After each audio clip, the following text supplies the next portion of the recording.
Fear and hunger. I'm willing to believe if you've clicked on this video, you have some vague inkling to what this nightmare is, or at least interest in it to some vague degree. Today, I'm here to hopefully give you a brief introduction to this RPG and a small guide to help save you from this mind-melding, will-destroying game. Hopefully, by the end of the events, you'll learn that this game doesn't hate you, it just doesn't care what ends up happening to what will become of your body. Also, this is a warning for graphic content. Oh shit, here we go again. I know a lot of games say that, but this game, well, it really means it. If you're uncomfortable with anything listed in the description of the game, I would not continue. The game was released December 11th, 2018, and was practically developed by a single person. That brilliantly deranged person being Miro Haverinen, also known as an Orange by the community. The original concept was born during his academics, during which his classmates and himself would ask one another how they would respond to certain morally conflicting instances. Upon reading this, it couldn't help but remind me of those questions you'd ask your buddies, like, would you rather swim through a septic tank or eat a bucket of snot? Anyways, from there, he began to focus his questions on what would eventually become the Dungeons of Fear and Hunger. As time progressed and more people took part in what I can only assume to be the coolest thing on campus, it took form as a pen and paper RPG. It stayed as that. Until needing additional academic credits, he then decided to form his thesis around the game, establishing the practical part of the assignment as the first playable demo. I can't imagine what the visuals were, but can you imagine showing this off as your own creation to your peers? Like, yeah, a bunch of the monsters have giant cocks with poisonous cum. Oh, and don't forget the severe anal bleeding status effect. As the game developed into more of a video game, so to speak, with later builds, he stated some titles he's taken inspiration from, clearly being Silent Hill, Amnesia, Berserk, and the Soul series. From the information I was able to gather, there wasn't any content cut for the reasons of being, let's just say, too much. One idea that was removed was the guard stinger thrust was able to inflict a certain status effect, but was only removed to keep the game from falling into meme territory. I'd also like to add that apparently his favorite monster is Skin Granny. That's an interesting choice. According to Steam, the game launched with an average player count of about 10.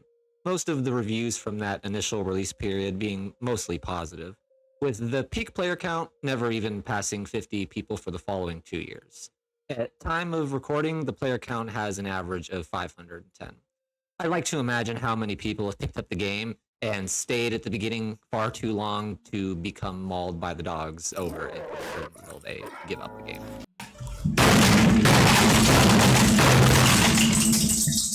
Recently, the game has grown due to many new content creators. To name a few, Super Eye Patch Wolf, as well as for Polo, and it seems like this guy has taken up the task upon himself entirely to create a guide for anything you can think of. I give him credit, check him out. As well as creating entertainment value, this has also provided a way for new players to pick up the game with some idea of how to take it on. One thing I do have to say about this game, though, is that it's not fair, but that at its core is what I believe Fear and Hunger is trying to emulate. It knows it's not fair, and it doesn't care what you think. At your first experience, it may be like most when you first enter the world, the very, very hard world. It seems overwhelming at first, and don't get me wrong, it will continuously challenge you. Although, eventually, once you grow to understand the ins and outs of certain scenarios, the game becomes increasingly handleable. Scenarios you once thought to be impassable mountains can grow to be trivial bouts, as long as your party doesn't miss every single hit. No small part of that being to the game having no scenarios that require rapid reflexes, other than when that bird bastard busts through the wall like the fucking Kool-Aid man. Oh yeah, here comes Kool-Aid, here comes Kool-Aid, I'm gonna save the day. So, once you figure all of those things out, it's all much more approachable. Figuring it out, though, is a strong part of the allure to the game. There's no need to worry, because all of the loot you come across is randomized, for the most part. So all of the runs should feel unique to themselves to some degree. With that being said, I have 3 major tips to help you in your time in the dungeon. First thing is to interact with everything you can. Along your journey, you'll find things such as bookshelves, boxes, barrels, and even a few corpses. just a few. With all the loot being randomized, it's really important you acquire as many supplies as you can. Sometimes you will end up with bad luck like me and get 7 fucking leather helmets before you even reach the mines.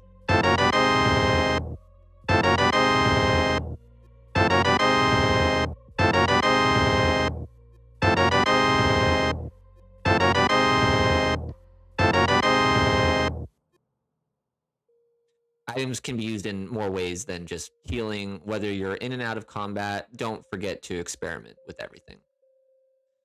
And read all the goodies you collect as well. They provide additional crafting recipes and skills for your party members, books left on tables, secret passages hidden along the walls, terrible flags. All of it can be used in more way than one, and it's all worth looking for. Second is you'll end up with a limited amount of lucky coins. These coins can be used to give you an additional chance at winning one of the game's 50-50 coin toss occurrences. These can range anywhere from having the loot you get being better to allowing you to save in one of the game's beds, and in my opinion, the most intense being when your enemies toss a coin, and if you call it wrong, there's a high chance your run will be over. Unless it's the bird bastard, again, who will just come in and blow one of your party members' heads off with no coin flip.